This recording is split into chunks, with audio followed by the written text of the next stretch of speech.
The NBA Gambling Podcast on the Sports Gambling Podcast Network, presented by WynnBET. WynnBET is now live in Arizona, Colorado, Indiana, Louisiana, Massachusetts, Michigan, New Jersey, New York, Tennessee, and Virginia. From booster same-game parlays to live in-game odds, WynnBET has what you need to win. Sign up today. Bet $100, get $100 at wynnbet.com or download the WynnBET app and start winning today.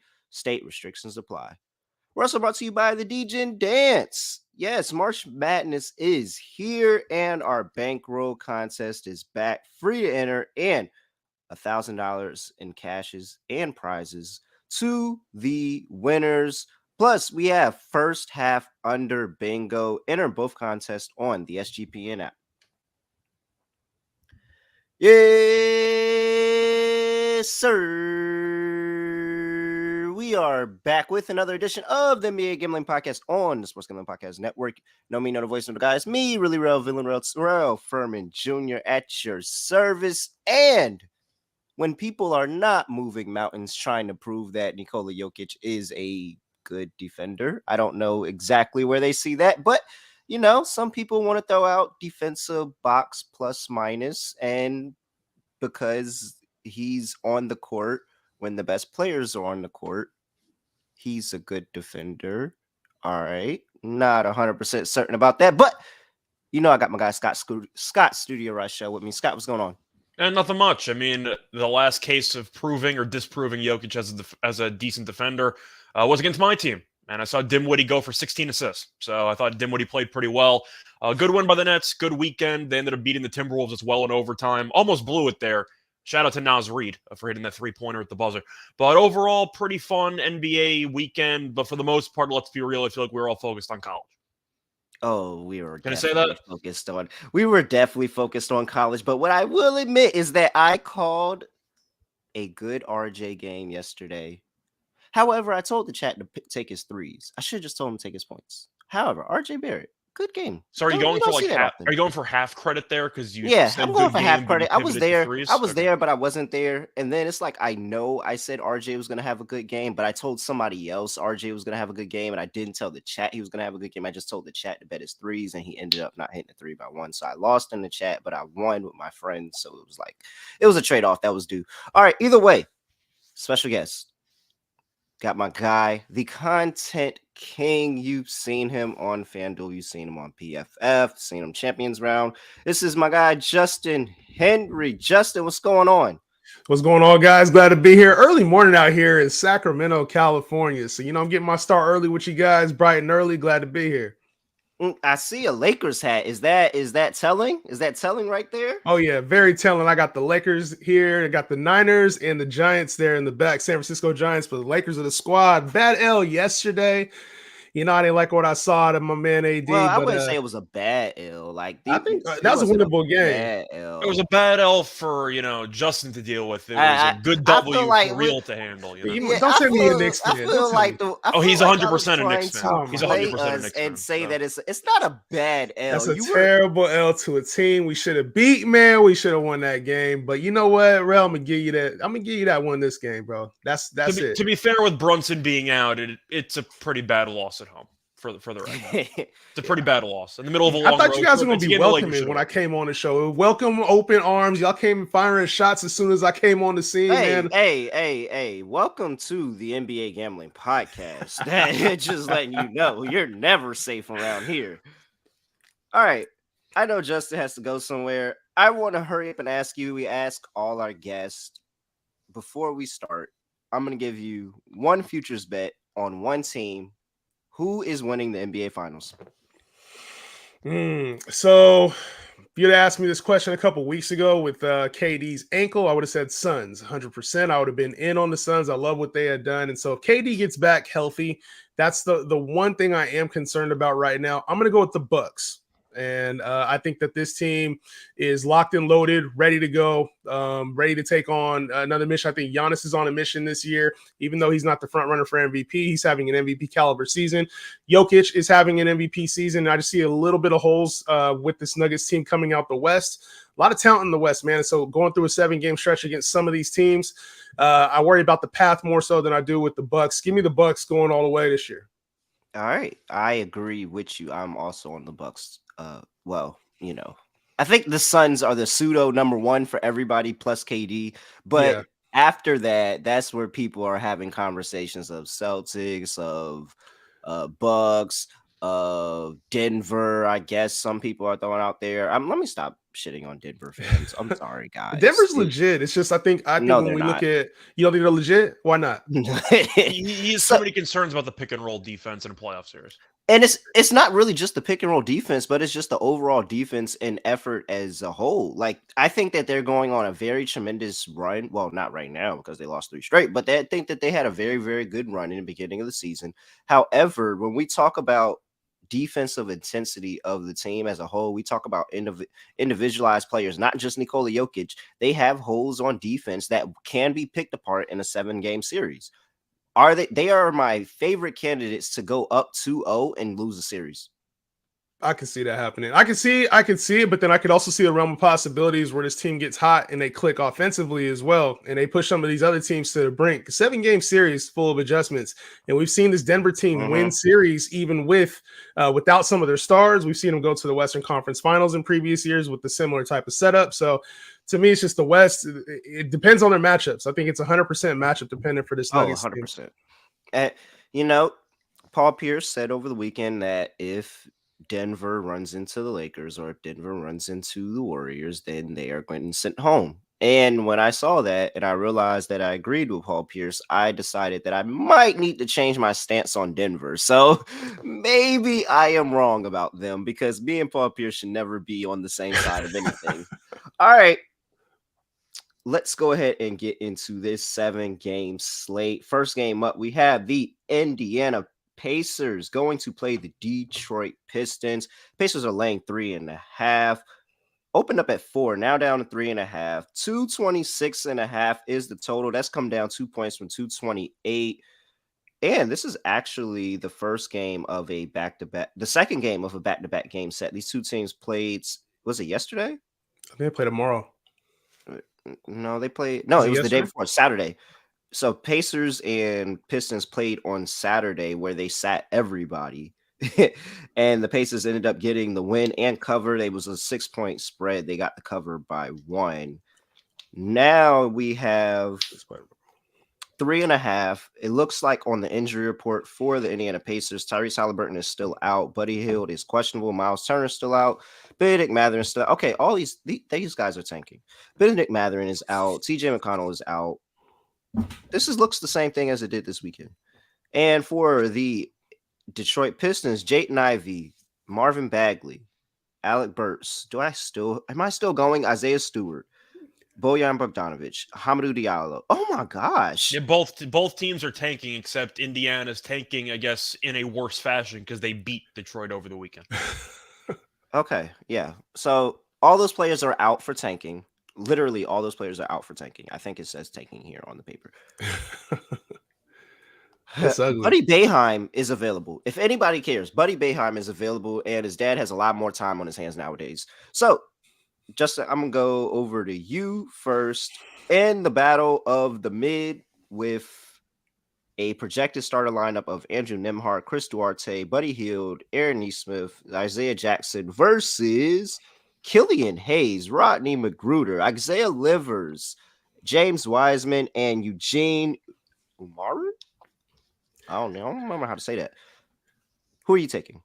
It's ugly. I'm surprised we're even talking about these two teams. Oh, I promise you won't be talking about it long. Yeah, we can't, but I gotta go Pacers. I think they're somewhat close to like the play-in. I feel like this is a game Halliburton is probably sitting out because they know that the Pistons are tanking. So to me, it's super ugly. If anything, I'm probably looking at the under. I don't know how many buckets they're going to be getting this game, but for me, when I look at it, it's just there's not a lot of availability. But for either of these teams, Give me the Pacers in this one. I can see the Pistons just laying down early and then maybe making it relevant later in the second half. But I think this is a Pacers win all day, every day. Scott. I'm going to go with the Pacers, too. You mentioned how both teams are benching most of their talent. Another sign that the Pistons are tanking is that Killian Hayes is still in the starting lineup. So I'm going to go with the Pacers here. But, yeah, I've roasted Hayes for a while. I don't think he's an NBA caliber player, but just mostly based on shooting splits, etc. Not even the video of him chucking it over the shot clock on that pick and roll play over the weekend. But still, I'm going to go with the Pacers. I just think at the end of the day, they're a team that has more depth. And with the Pistons losing 11 straight, the Pacers might be trying to tank, but they're winning games anyway. They've won 3 of the last 4. So they have been playing decent basketball. Isaiah Jackson's been pretty good, especially in Miles Turner's absence. And Nembhard, we've seen step up when Halliburton's been out before. 3.5 just seems a little bit low. I get the Pistons are better at home technically, and the Pacers are a lot worse on the road than they are at home. But both teams have nothing to play for, and Detroit's further along the tanking bandwagon. I'm going with the Pacers. I just think they have a better supporting cast. Nah, I can't do it. I'm going Detroit. Give him Detroit and the points, man. Come on. I'm getting Levert's line moving in this game. Everybody's betting Pacers for all the reasons you guys said. But the lines moved back 0.5 point. And again, back-to-back game set. These two teams played on Saturday, 121-115 to the Indiana Pacers in Detroit. Now they're getting the second game of this back-to-back game set. Can you just tell me who you think's going to score for Detroit?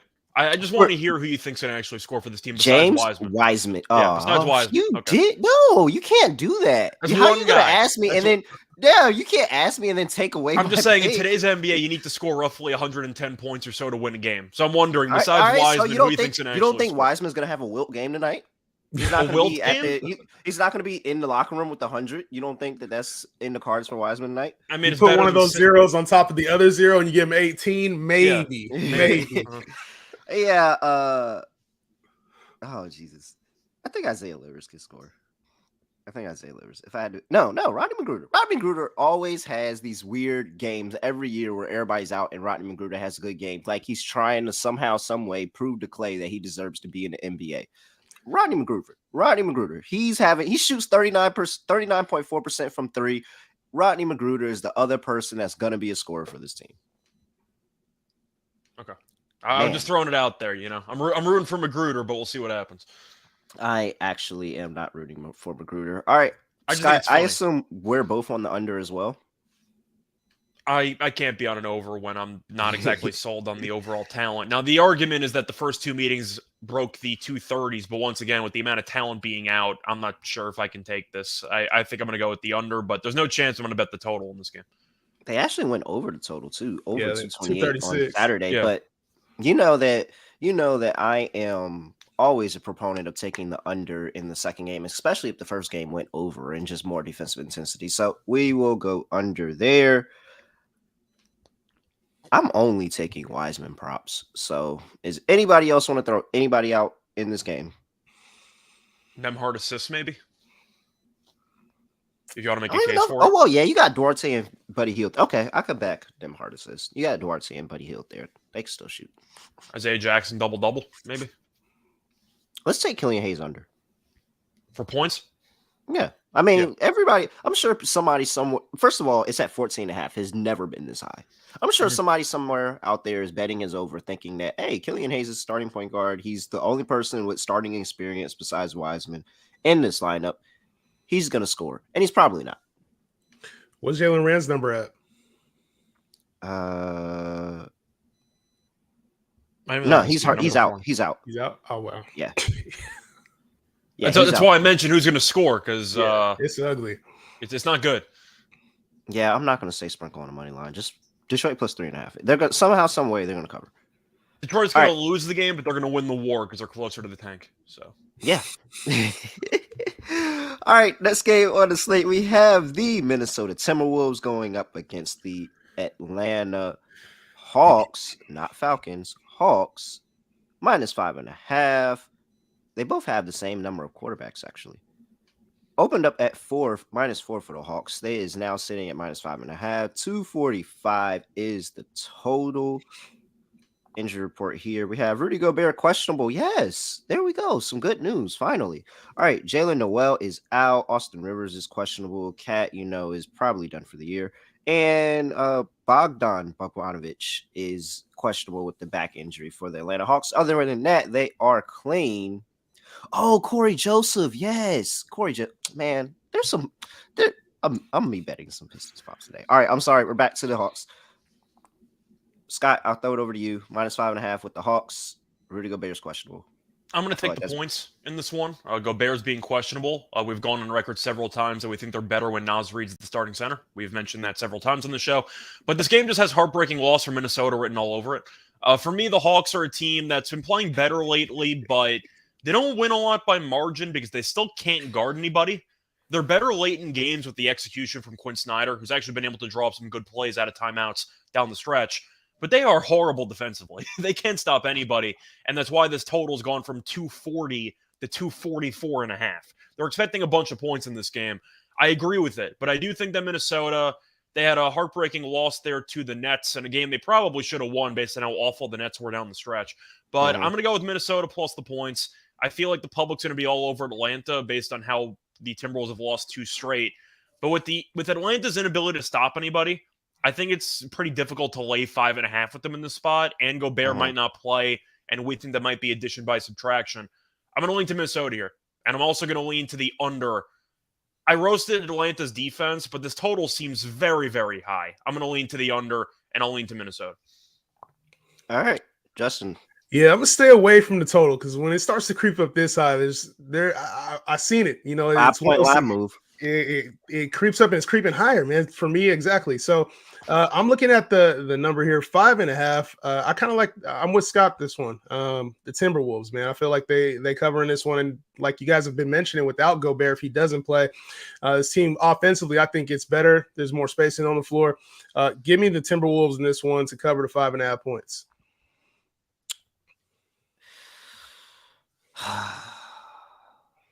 Real, you know how much I hate the Timberwolves. I'm trying to give them another vote. I know, and that's really concerning because that's really concerning because the fact that you are on the Timberwolves, but Atlanta is at home, man. This is home Atlanta, and this is 5.5. This feels like a give.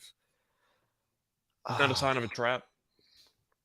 Kind of. And when you say Atlanta's at home, for the record, they are 14 and 18 ATS at home. I'm just going to throw that out there. They've not been that as good in this year as they have been in previous years at home.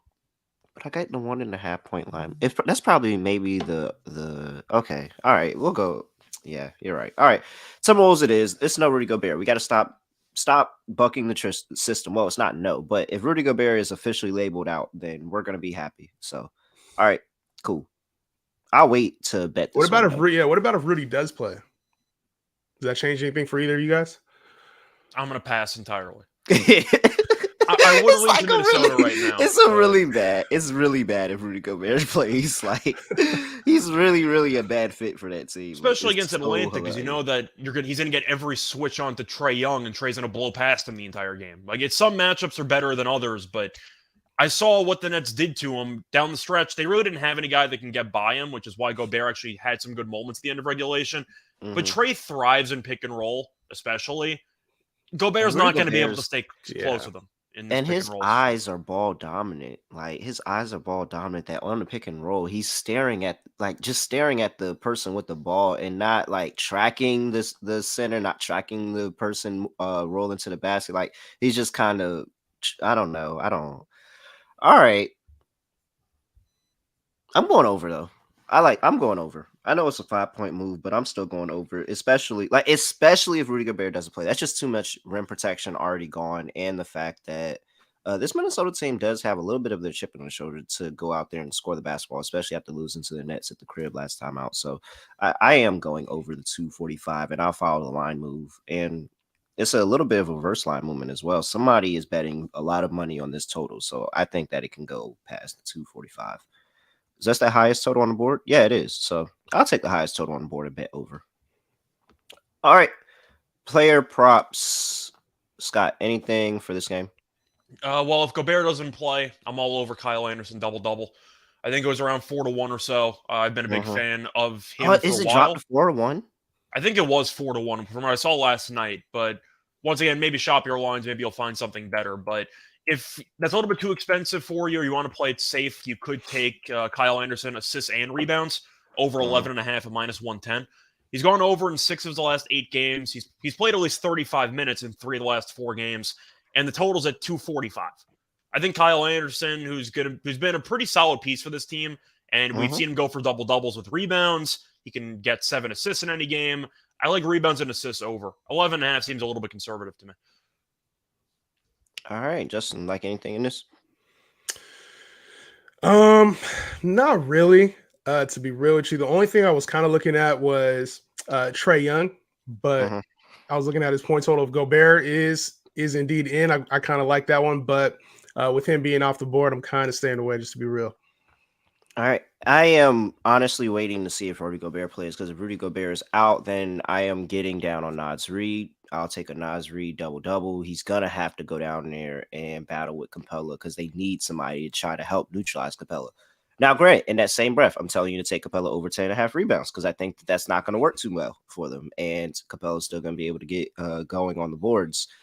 But I do like Naz Reid offensively. I think he's been able to be a scorer for this team to help alleviate the scoring pressure. And in a game where I think there's no rim protection on the other side of the ball, he can get some easy looks around the basket and get some points. So normally he's at like 9.5, 10.5 when he's inserted into the starting lineup. So I think that's a value spot. So Naz Reid props for me. Clint Capella over 10.5 rebounds. I am on the bigs today in this one. All right, before we get to the next game of the slate, got to talk to you about the official online sportsbook of the Sports Gambling Podcast Network, and that is WynnBET, who is now active in Massachusetts. Boston, there you go. You have the chance to prove me wrong right now. You do. They giving it to you because you have live betting on your phones. So enjoy it. Enjoy all the things that Wynn has to offer, including the sign up today, receive a special offer, bet $100, get $100, limited to state availability. And be on the lookout for the WynnBET Win Hour each Thursday from 5 to 6 p.m. Eastern Time. You can get a marquee of games of the week for better odds than anybody else on the market, giving you a larger opportunity for a bigger payout. So don't forget about the biggest long shot parlay of the week, where you can get $1,000 free credit if you hit the biggest, longest odds parlay of the week. So much to choose from. All you have to do is head over to wynnbet.com or download the WynnBET app. Offer subject to change, terms and conditions at wynnbet.com. Must be 21 or older, present state where playthrough WynnBET is available. If you or someone you know has a gambling problem, call 1-800-522-4700. And we're also brought to you by us and our DGen Dance. Our March Madness bankroll contest is back. Free to enter. And $1,000 in cash and prizes up for grabs. Plus, we have first half under bingo, where you can win an SGPN gift card. Just enter both contests in the SGPN app. All right, we are moseying along. Let's get to the next game of the slate, and we have a personal favorite of mine. The Utah Jazz are on the road, going to play the Miami Heat. This line opened up at 6. It's now sitting at 7.5. 226.5 is the total. That's gone up 4 points from 222.5. Injury report for these two teams, and we have for the Utah Jazz, Jordan Clarkson is questionable with the finger injury. Colin Sexton, he's not going to be out with that hamstring. Other than that, everybody else is a go for the Utah Jazz. And for the Miami Heat, Kyle Lowry, he's back. Questionable today. He played 32 minutes. How is he questionable? He played 1 game. He missed 15 straight games. How is Come he on, questionable? you notice. Do you know whose injury report this is? Everybody's questionable because Caleb Martin is questionable as well. Duncan Robinson is out. Cody Zeller is out. Orlando Robinson is out. And Nikola Jovic is not playing. And I really don't think it's a bad, because I'm pretty sure he's like over there trying to finish his high school degree or something like that. His high school diploma, something like that. All right. I mean, I'll kick things off because everybody knows what I'm doing. Yeah. Huh? I was going to say, we're on the same page here. Yeah, I was about to say, I'm going to just kick things off because everybody knows what I'm doing. You have 2 of my favorite systems in one game. I get 2 of my favorite systems in one game, too. It's oh my gosh. I'm just giddy with this excitement. I've already bet this. I didn't even look at the injury report. I didn't care. I really did. I truly didn't care. Once I saw it, I bet And so shout out to the chat. Shout out to the chat for letting me know too, so I could go bet it and get it on the overnight. We have the Miami Heat, and I'm not even gonna give you lifetime. I'm just gonna give you this season. So we have the Miami Heat, who this season are 16-31-3 as a favorite. At home, they are 10-23-2. And we have the Utah Jazz as a dog, who are 24-10-1 as a dog. 20-14-1 on the road. So I get Utah as a road dog against the Miami Heat as a home favorite. And you think I'm going to do anything else than take the dog?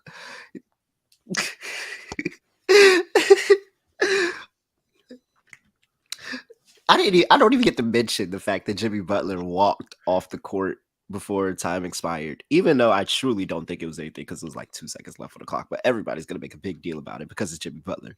But this is just prime. This is just prime for somehow, some way for the Heat to either lose this game or win the game by 6. It's just primed. It's primed for them not to get this cover. I will take the Utah Jazz plus 7.5. Sprinkle on the money line. It doesn't get any better than this. It doesn't get any better than this.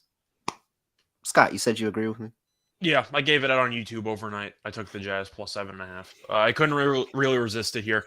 You mentioned some trends. I'll mention one recently. Now, some of it's going to matter based on who they've played against, but this is a sample size of 23 games. So it's a pretty large sample size, roughly 2 months worth. Do you know that the Heat have failed to win by at least 8 points in 22 of their last 23 games? I counted it myself. 22 of their last 23 games have either won by 7 or less, or they've lost the game. They're laying 7.5. I can't. I mean, do I really need to say anything more than that? Oh my gosh! I want to argue so bad. I want to argue so bad, but facts are facts. Every game the Heat win are close because offensively, it's just a hideous half-court system that doesn't work. Utah is a top 7 offense in the league based on efficiency. Miami ranks 26th. The Jazz also rank 5th in rebounding rate. The Heat rank 18th. Besides Bam, they don't really have many big men who can rebound. Utah has Kessler. Olynyk's been pretty good lately. Markkanen is not afraid of a double-double every now and then. I think Utah can clean up on the glass. They played earlier this year, and Utah lost the game at home, but they lost by 3. I got to take the Jazz here. Once again, 22 of 23 games, the Heat have not won by 8 or more points. I got to take the Jazz plus the points. The spread's way too high. This is absolutely like Christmas morning for me, 100%. Justin, are you actually? I don't want to play Grinch. I don't want to play Grinch. Are you actually taking? I don't want to play Grinch, but it's okay because but somebody always does it. Somebody always fades the Jazz in the spot that we love the Jazz, and I might be that guy because I look at the 6th game of a road trip. I'm like, all right, this Jazz team has been falling off second half of the year. The total numbers, the spread is high though, 7.5. That's my only concern there. I want to be on Miami. I'm not gonna lie, but you guys throw some interesting numbers my way that make me think otherwise. And I'm like, at the end of the day, I can't. You two have laid it out beautifully, but I'm still gonna go with Miami. I'm still gonna trust my gut. 7.5. Give it to me with Miami. This has Jimmy Butler 4th quarter hero ball victory where they win by like 3. And they're coming back. They're coming back to try to win. They also played overtime last game, so we'll see. They had some time off though, but I don't know. I see Butler having a big 4th quarter, so I like the over for his points. I saw it at 24.5, but once again, it's not just winning. It's about winning by margin. I don't trust the Heat enough to do that. If you haven't caught the main SGP show, they just had the March Madness commandments, and it made me think about: do we have the NBA commandments? Do we need 10? Let's start there. Do we need 10? We probably can make 10. I have to go through and think about what we. If we're doing commandments, do we need 10? Is that the magic number that we need? Yeah, you gotta have 10. I feel like you gotta have 10. So, commandment number 1 for sure: thou shalt not lay points with the Miami Heat. That is commandment number 1. All right. Is the total interesting to anybody? I think it's interesting because the first meeting landed 249. But I guess the argument is with Miami at home, you're expecting them to play better defense, but you are also anticipating Utah to have moments in this game. And Jordan Clarkson might not play. That's a factor. 226 might sound a little bit high based on Miami's just reputation, but the last couple of games have been pretty high scoring. 258 against Atlanta. Then they ended up splitting the over-unders with the Cleveland series, and they had a 240 game. Did go to overtime against Orlando. But the point is, I do think at the end of the day, I'm going to lean over because the Jazz offensively have been solid. The pace is good for them, and they don't guard anybody. So I do acknowledge the flaws with Utah, but I am going to lean to the over here because the first meeting landed 249. I'll go with the over in this one. All right. Yeah, I'm on the same wave as you. Justin, what are you doing? I'd probably stay away from this total today. If I had to lean, I probably would lean under. Okay. Yeah. All right. And it makes sense. You're on the Heat, so you would think that they got to hold it defensively. And defensively at home, I expect them to be better at home. Yeah, just take Butler over if you want to take an over. Because if they're going to score 115, 120, Butler's probably going for 30. Yeah. All right. Prop wise, I'm on the king, Lauri Markkanen. Have another good game, sir. Over 25.5 points. I mean, they're going to have to be extremely physical with him if he's not getting to this prop. But I'm all over Lauri Markkanen again in this game. And I will actually throw out THT assists. He's been pretty good playmaker, has he not? Over these few games, especially taking over the starting point guard role. I think he's been pretty good just being I say court vision and just his playmaking abilities. Now, the shot has not always fallen for the person he's passing the ball to, but he's been making really, really good decisions, and he might not suck, actually. So, yeah, I like THT over 5.5 assists as well. Yeah, THT's been solid. In addition to the assists, he had almost a 40-piece last game where he was close to a triple-double. Looking at the actual meeting that they had earlier this year, Adebayo at 32-8. Markkanen had 29 and 14. Kessler played 30 minutes off the bench. He had 5 points with 12 rebounds and 3 blocks. So if you want to kind of pivot there, you can try to build something from the previous meeting.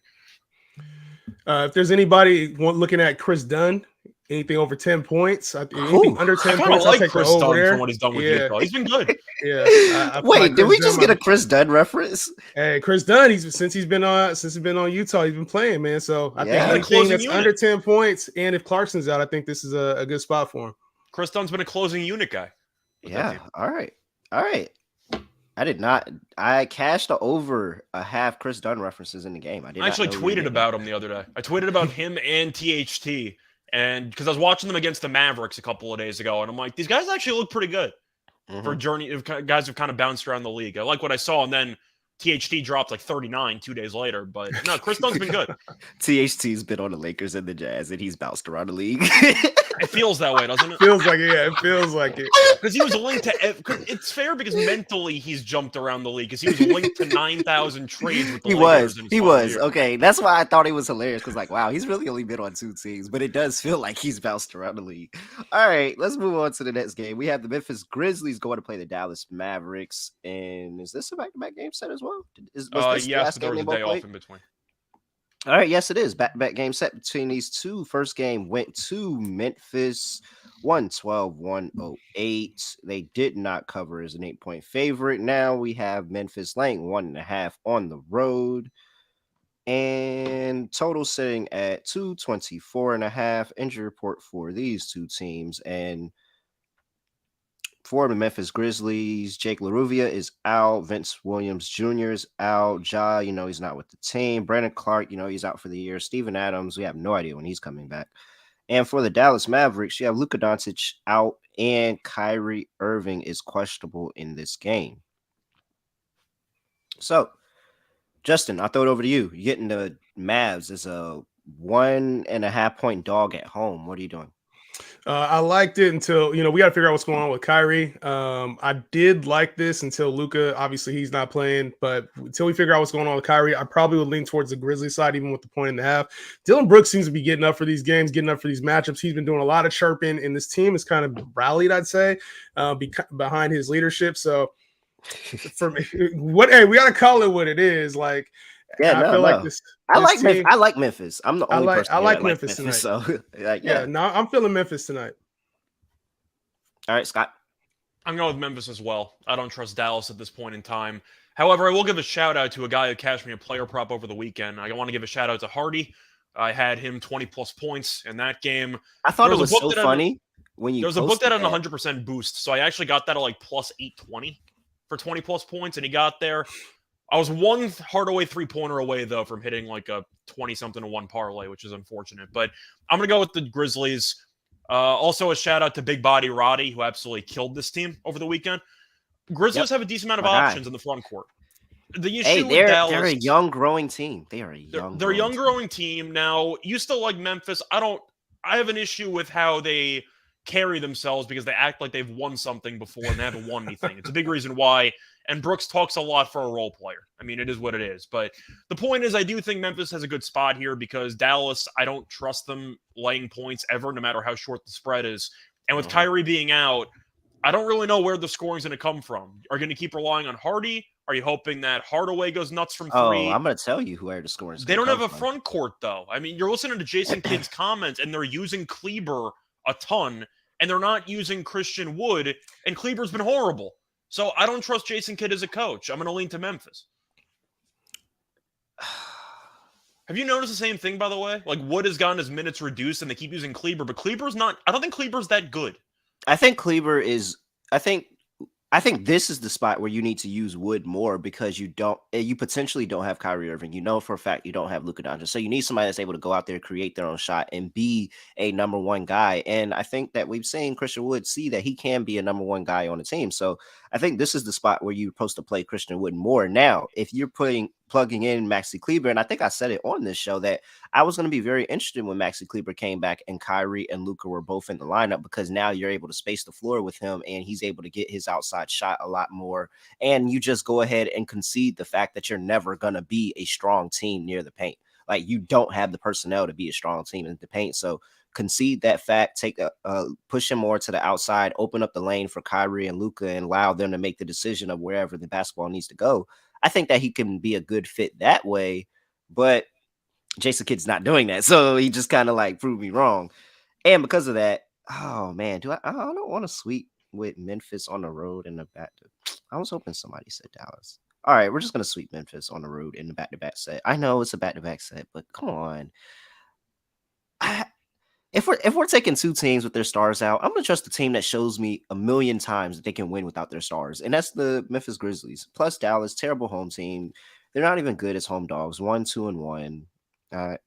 And all the money's on Dallas. I think everybody's assuming this is the back-to-back game set. Dallas is going to get the win. But yeah, no, I'm with y'all. And it's a little bit of reverse line movement. All this money on Dallas, but this line went from a point to a point and a half. Like that is actually a little bit telling. Maybe it can't be Luka because Luka's more than worth half a point. So is that because Kyrie's questionable? What is it? What's the deal with that movement? Not really certain there. But in terms of basketball, two teams with their stars out, I'm going to take the team that I know can play well without their stars, and that is the Memphis Grizzlies. But look out for my guy Josh Green, who had 20 points over the weekend. I was waiting for it. I was waiting to get Josh Green, another Josh Green bet. I got it over the weekend. I'm taking it again here. Josh Green gets some of the scoring done. One of the most efficient scorers in the NBA that I've seen in a long time. All right. I'm going to keep talking about Hardy if Kyrie's out. First start, I bet it because obviously he's a score-first guy. I figured he was going to take advantage of the opportunity. He took 21 shots. In his start. So he's not afraid of shooting. Let's put it that way. I'd keep looking for him if Kyrie's out. And the paint defense for the Memphis Grizzlies with Triple J, really, really good. So I like the backcourt for Dallas to get it done. That Hardy Green combo. Maybe we can get another 20 piece from both of those and we can get some good odds on that. All right. Justin, I kind of like Desmond Bane's role since Ja's been out. Obviously, he's elevated scoring, and we're expecting with the backcourt for the Mavs. It's not going to be anything great defensively. I can see Desmond Bane hitting the over. I don't know what the number is. Probably somewhere mid-20s. I think that's a great number for him. All right. This is the NFL is trying to do everything to tell me that this isn't collusion. It is collusion. The Texans and the Raiders are expected to pursue Jimmy Garoppolo. All right. I We just ain't gonna broke talk some about that NFL here. Are news. we talking about that on here? Nah. We talking about that I'm on gonna here? leave it. Nah. We're gonna leave it alone. We got 3 games to go, and we got about 15 minutes before I want to let you go. So Appreciate it. here's where the Boston Celtics are going to play the Houston Rockets on the road. Boston is laying 12.5. 231.5 is the total injury report for these two teams. And we have 4 of those Boston Celtics: Peyton Pritchard, Robert Williams, and well, you're not going to see Gallinari, but Peyton Pritchard and Robert Williams are on IR. You're not going to see them for a few games. And for the Rockets, Alfred Sengun is probable with a groin injury. I'm going to just defer to y'all, but the listeners know my feelings and how I feel. I'm going to defer to you all. So, Scott, I'll let you go first. 12 I'm and a on half for Boston. Boston. I'm on Boston on this one. If you felt bad about the spread, I have good news for you. It was 13 at one point, so you're saving half Yeah, a point. it was. But I'm going to go with the Celtics in this spot. The Celtics are a very streaky team, and when it's bad, it's really bad, especially late in games. However, they have been better lately. They blew those overtime games against the Knicks and the Cavs, and then they ended up beating Portland by 22. Portland's not any good. We already knew that. And they beat Atlanta on the road by 9, which I think is a nice win, scored 134 points. They won the first meeting of the season at home by 24. Houston is still not good, and you're looking at how they've played lately. They've still not been good. I guess you can argue they've been a little bit better because they took Indiana to overtime, and they ended up losing to Chicago by 8, but that doesn't really mean anything to me. I'm on Boston. I think they're playing good basketball, and I think that this is a moment where they wake up, they win like 6 and 7 in a row, then they might fall apart again. They've been that kind of way all season long. This really just has Boston blowout win for me. And if you're worried about them blowing fourth quarter leads, which is an issue, that's usually against good teams. Against bad teams, they usually just blow them out, or they might be up 20 after 3 quarters, and I'll take my chances. I'm going to lean to Boston. I want nothing to do with Houston right now. Justin. Boston is in the midst of a long road trip, and what this normally spells for good teams is that they like to handle business early against bad teams. Get it out the way, get their starters some additional rest. I'm not putting my hard-earned money anywhere near the Houston Rockets. Nowhere near them. So for me, I look at this as a team. This Boston team's been playing better as of late. This Rockets team has nothing to play for. I don't like the 12.5. I don't like 13, but there's no way I'm going to say anything close to Houston Rockets coming out my mouth. So I'm rocking with the Celtics on this one. Do you prefer first half, like -7, 7.5? Yes. Yeah. Give me first half all day. I mean, you're going to take the Rockets because you hate the Celtics. Just well, do it right. I mean, it wasn't you're going to take the Rockets because you hate the Celtics. I already took the Rockets because I hate the Celtics. Like, that's but you illegal not what I'm gambling in going to do. Massachusetts now. Come on, man. It's illegal gambling. Yeah, no. So look, and I thought about that. And so now, cue the X-Files music. Cue the X-Files. Because when I say everything was on Boston in that game against the Falcons, like everything was on Boston. Everybody was on Boston, and they won. And now, this is the highest bet game of the day for it not to be a nationally televised game. How many times do we get the highest bet game of the day that's not the nationally televised game? So, highest bet game of the day. There is sharp movement on Houston for whatever reason there is. And the line did drop half a point. 61% of the bets, 61% of the bets on Boston, 69% money on Houston. I'm not going to bet this game, but if you take Boston and if you bet Boston, I don't know. And I've seen Houston keep this game close in Houston. I'm pretty sure I've seen them keep this game, play this game before. It was probably last year, but are you sure not thinking when like Tracy McGrady and Yao Ming were there, or like when James yeah, was there? I'm almost positive. I'm not thinking about that. And I think it Tracy McGrady and Jalen Green do favor each other a little bit. Might be his dad, through some other stuff. All right. 231.5. Anybody? I truly don't care. I'm on Boston team total over. They really could score 130. It would not surprise me. So I'm gonna go with Boston team total over. Yeah, I'm staying away from these totals, man. Staying away from these totals. It's an ugly game. I'll actually take the over because Robert Williams isn't there. I hope it's an ugly game because I like the Celtics minus the spread. If Houston stays in this game, it's because they got a bunch of easy looks at the basket close to the rim. So Well, see, that's kind of where I was looking. KJ Martin. I kind of like his play solo today. Yeah, that's kind of where I was looking. Just keep real. Yeah, I like KJ Martin. I think that's a good play. Scott, any props? Well, you mentioned Martin. I actually like him under a 3-pointer made at plus 110. He's made 0 3-pointers in 8 of his last 11 games, and he's attempted less than 3 3-pointers in 4 of the last 5. And it's plus 1 money for him not to hit a 3. He might not take one. There's a chance that happens. So I mean, it would behoove him not to take one because Boston has top 5 in 3-point percentage defense. He's also shooting roughly 31% from 3, so he's not exactly a good 3-point shooter. So he really should make up for that dunk contest. Yeah. All right. Yeah. I like that. Wow. KJ Martin props today. I might parlay those.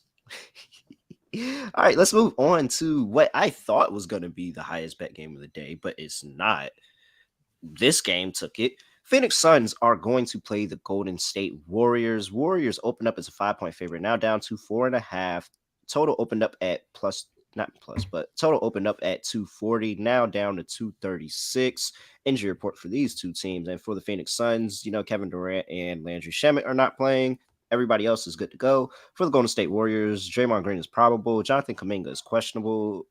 Andre Iguodala is probable for whatever that means to anybody.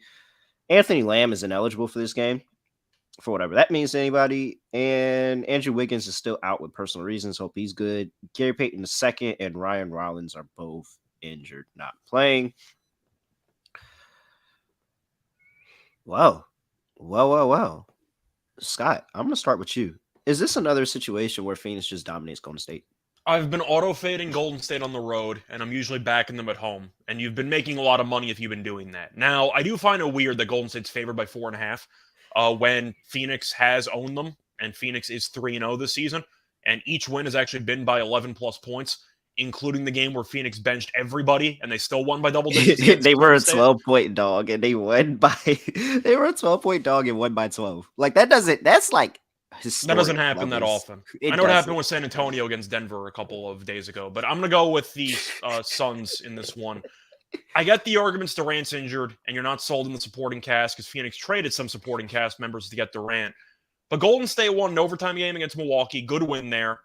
They should have lost. Drew Holiday dribbled the ball out of bounds. They should have lost the game, to be honest. But, I still think that Phoenix just has Golden State's number, and I think for that reason I'm going to take the points. If Golden State was getting points, I'd probably lean to Golden State. But they're laying 4.5 or 5 against a team that's had so much head-to-head success against them. I think I have to lean to Phoenix here. I don't feel great about it, but I don't think I'm going to bet it, but I would lean to Phoenix. Yeah, I'd lean Warriors at home. This team's been tough. You mentioned the road struggles, but this game being at home in prime time, we've seen Curry come up clutch lately. I feel like this Warriors team is ready to click it on. And, the matchup obviously says, hey, the Phoenix has owned this matchup recently. But to me, this Warriors team has been tough. Like I mentioned at home, and without the depth that they're going to need, the Suns team, I think it could get to a point where the Warriors get in cruise control a little bit later in the second half. So give me the Warriors minus 4.5 in this one. I'm such a narrative person. Give me a Klay Thompson 3-point game winner over Devin Booker. Does he point Warriors to his rings win every 3-pointer he makes or every other 3-pointer that he makes? You said what? Does Klay point to his rings after every 3 or every other 3 that he makes in this game? So I think he starts counting them like he counts his rings. So when he hits the first one, he's like, hey, this one. And then he hits the second one like, there we go. Like, and he's counting. And he's counting the one specifically against Devin Booker. And then as soon as he gets to the fourth one, that's going to be the game winner. He might give up 35 on the other end defensively to Booker, but that's a separate. Scriptwriter's going crazy on this one. Yeah. Oh, the scriptwriters are 100% going crazy in this game. But that's why I'm taking Phoenix for the cover. I still think Golden State gets the win. So, Phoenix I like Curry threes at 4.5. That's my kind of hedge in a way, but I do like that prop in general. Curry 4.5 at minus 115 is a good deal. He's made it at least 5 in 3 of the last 4. He's made it at least 5 in 4 of the last 5 against Phoenix. And he's attempted at least 11 in 6 of the last 7 games against Phoenix. The volume's going to be there. I'm on the over for Curry 3-pointers. All right. I kind of like Terrence Ross points. He's taken since KD's went down. This is a guy he scored 24 and 18 in back-to-back games. Also hit 6 threes and 4 threes in back-to-back games. So I kind of like the spot here against the Warriors. They're going to put up points. He's going to be coming off the bench. Probably that next scorer up off the bench. I like Terrence Ross. Whatever his point total is at, I'm probably taking it over on that. Well, he's definitely not passing. So yeah, no, 100% not passing at all. Chat saying Booker for 35 plus. I like that. I'm going back to the narrative in Clay Day, and just Clay gets going from 3 today. So give me Clay. What's that, over 3.5? Yeah, I'll take Clay over 3.5 threes today. I think that he has a good day. But this is just a fun game overall. And I'm also tempted by a Kogi. Does DeAndre Ayton play soft today? Play soft every day. Question is if the stats come back. If the stats are going to be there anyway. Ayton should have a good game. Is this the Kevon Looney game, Scott? It is the Kevon Looney game. Yes. Yeah. Oh, I could not remember what team it was. Oh, what was it? It was like he's never gotten 8 rebounds against the Suns. I'm pulling up the stats here. So I'm trying to think if they played again after this. I'm pretty sure Kevon Looney is 22-1. It might be 23-1, but I think he's 22-1 to the under 8.5 rebounds against the Suns in his career. Yes. 22-1 to the under. And his rebounds are at 10.5 today, Scott. Under. 22-1. His rebounds 22-1. His rebounds are at 10.5, Scott. I knew there was a team that we faded Kevon Looney against, and I couldn't remember. And I was like, oh, when the game comes up, I'm gonna remember off the top of my head. And it is this game. All right, yes. So Kevon Looney under 10.5. That is a lock. Oh my gosh, that is a lock. All right, that might be my lock of the day. I'm not even gonna hold you. All right, let's get to the last game of the slate. Any thoughts on the total, real quick, before we move on? It moved down 4 points. I think I'm going to lean over based on how these games have gone this season. All 3 meetings have gone to at least 238, including the game where Phoenix didn't have any starters. Yeah. I think I'm just going to lean over in this game. I really don't know who's supposed to guard Terrence Ross coming off the bench. Like, that was something I was thinking about when he said Terrence Ross prop. Like, who is really going to stop him coming off the bench? Maybe we're getting a gift with this line dropping 4 points, and we can middle it somewhere. Maybe it falls at 238, 239. But yeah, I'm with you. I'm on over. I don't know what the Warriors team total is, but I kind of feel like the Warriors team total, if it's sitting somewhere like 110, 115 range, it's going to be 120. 120? Because it's 236 and it's roughly 120, 116. Yeah, I'm staying away. I'll be off. All right. Last game of the slate. Let's finish strong. Milwaukee Bucks going to play the Sacramento Kings. Bucks opened up as a 1-point favorite. Now over to 244.5 is the total. That total is ballooned from 230. I don't even think a 236 was really available. 244.5. Let's just talk about that. And for the Milwaukee Bucks, Giannis is questionable with the hand injury. Wesley Matthews is probable. And for the Sacramento Kings, clean injury report for them. Nothing to worry about. So, Justin, I will throw it over to you. You have the Sacramento Kings catching 2 at home. Will they be lighting the beam tonight? Well, I was on the Milwaukee Bucks. We talked about it, best championship team. A favorite, my championship favorite this year. But I live out here in Sacramento. And I feel the energy. Hey, low key, I feel the energy out here, y'all. And I think the beam will be lit tonight. So give me the Kings plus 1.5. And I think this is one of those tests where the Kings are going to come out and say, hey, we want to show we are on the rise and we're for real. Like, they take this game way too seriously. And the Bucks are like, we're on the East Coast road trip. We don't need this as much. But the Kings have been playing well offensively. In the Bucks, it's for me, I'm going to rock with the Kings on this one. And especially if Giannis doesn't play. I feel like if Giannis doesn't play, it's obvious. But I'll be on the Kings plus 1.5. All right, Scott. So based on the line movement, I do think that Giannis is going to play, if I had to speculate. But I do like Sacramento in the spot. They've been very good at home, just simply put. And I do think that Milwaukee, after an overtime game against Golden State, Giannis should put up good numbers, but he's kind of been in and out of the lineup. I'm curious if maybe he'll be a little bit rusty early on, and maybe that'll throw the actual rhythm out a little bit early on. If you're out of rhythm for even 5 minutes against Sacramento, you might be down 15 points because this team can just score a bunch. But I am going to go with Sacramento. I just think that based on what I've seen lately, they're 21-13 at home. I like the spot, especially getting points. Light the beam. Link to Sacramento. Light the beam, baby. If Giannis does not play, fear not, because as I've told you all here on this show before, Brook Lopez is here. And he is going to, if he does anything when Giannis does not play, he will cash his points prop. That's defensive player of the year favorite, Brook Lopez to you. He Gotta put some honestly, respect he on the might name. be. We might be able to throw him in the conversation for offensive player of the year when just caveat when Giannis Antetokounmpo. Oh my gosh, I couldn't even say it. Whatever. Giannis. Whatever. I couldn't. No, I just couldn't. I couldn't because look at this: 19, 24, 26, 22, 10, 19, 19. Last 7 games with Giannis not in the lineup. So if Giannis does not play, fear not, because Brook Lopez, our almighty scorer, is here to take us away. I'm going with the Bucks no matter what. Give me Bucks -2. All right. That's my prop. If Giannis doesn't play, if Giannis does play, I'm not playing it. I'll probably play more towards his blocks. I might play his blocks just because of how Sacramento likes to get to the rim, defensive player of the year candidate. And with Giannis back in the lineup, he doesn't have to do as much on the offensive side of the end. He can kind of focus more and tailor more towards defense. So I like his blocks if Giannis does play. I will take his points if Giannis does not play. Justin, any props you like? I kind of like Grayson Allen threes, 3+ threes made. He's hit this number in like 4 out of his last 6 games. So he's seen over 30 minutes in his last 5. And I think it's going to be one of the higher scoring games of the obviously the slate today. So Grayson Allen +150 to hit 3+ threes. I like it. +150. +150. Okay, yeah, that's smooth. And hey, Jake in the chat agrees with you. He took the points over 10 and a half at +102 and 15 at +340. Like that, Jake. Scott.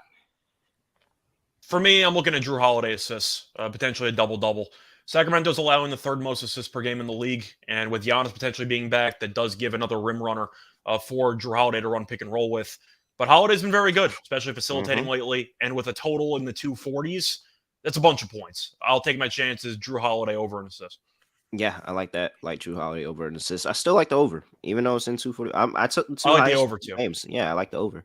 And Milwaukee Bucks, we've seen them be able to, especially like when they go West Coast, and especially when they're playing this Sacramento team, these games go over. Last 5 games between Sacramento Kings have gone over.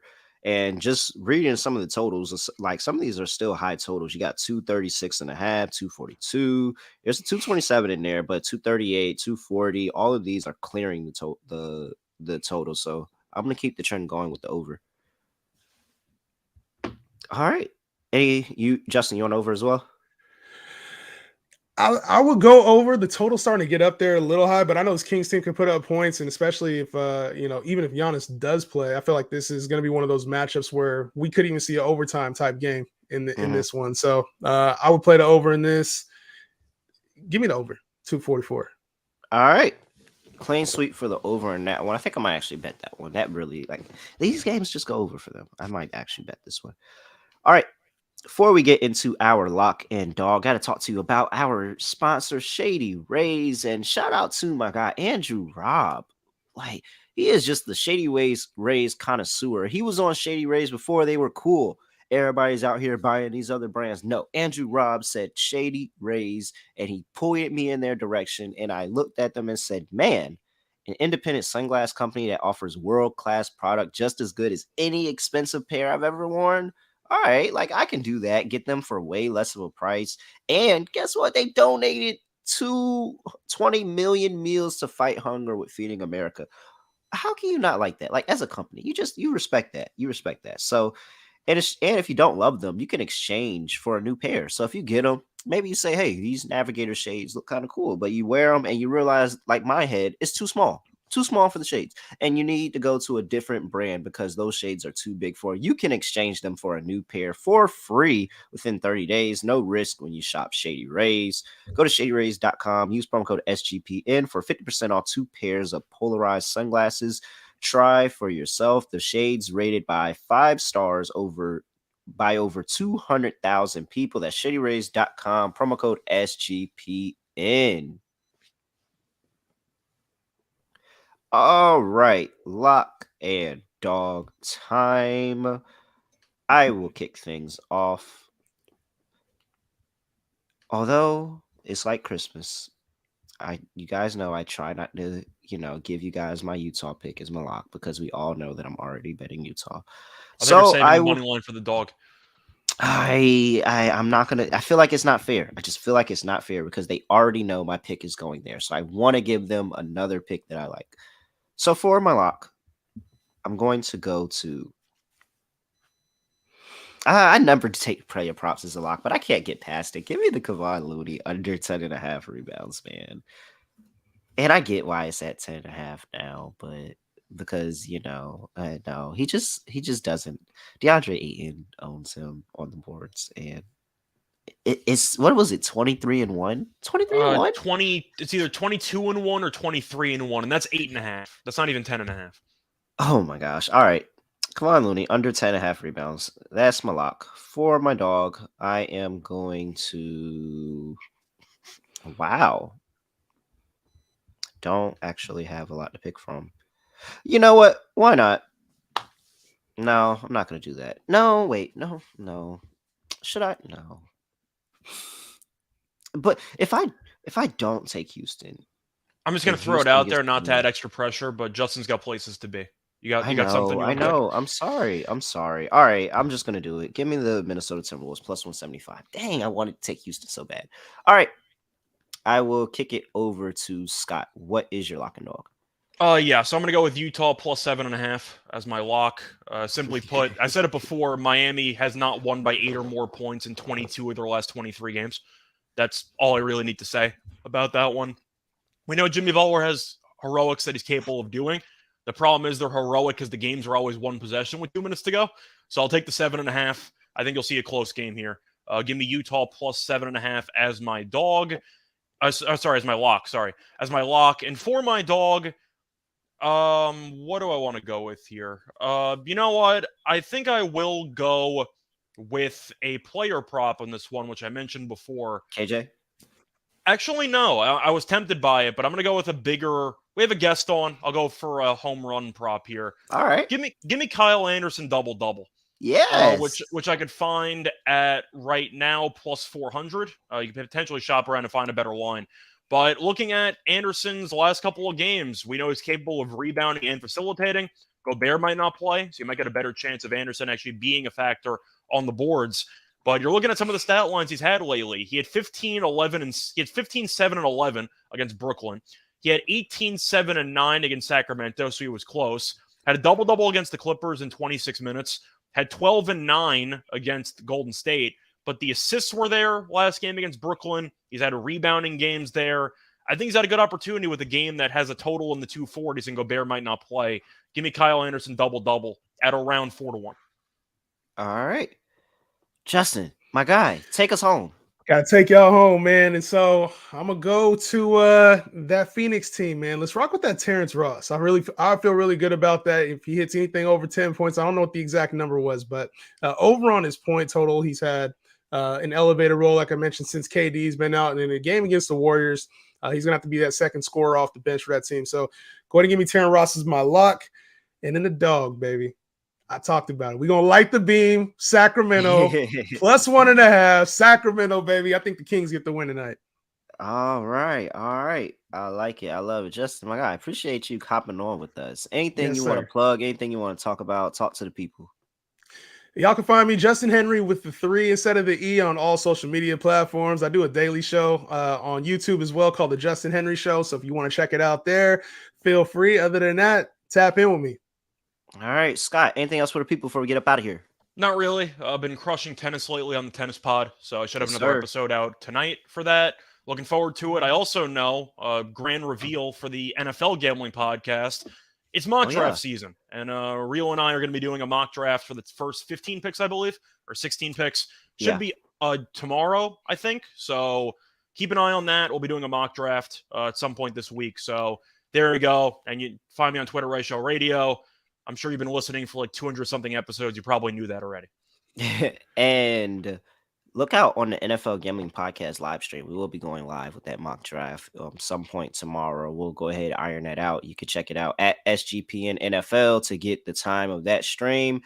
At SGPN NBA. If you're new here, if you have not, go ahead, like the video for us, family. Like the video, help us get some more views. And what else we got? Spotify reviews. Send us a Spotify review or you're a coward. Just simple, plain as that. It's that. Send us a review on Spotify, Apple, or you're a coward. And this is not words by us. This is words by our listeners. Like the listeners said that you are a cowardice if you don't do it. So, hey, your own peers are calling you a coward.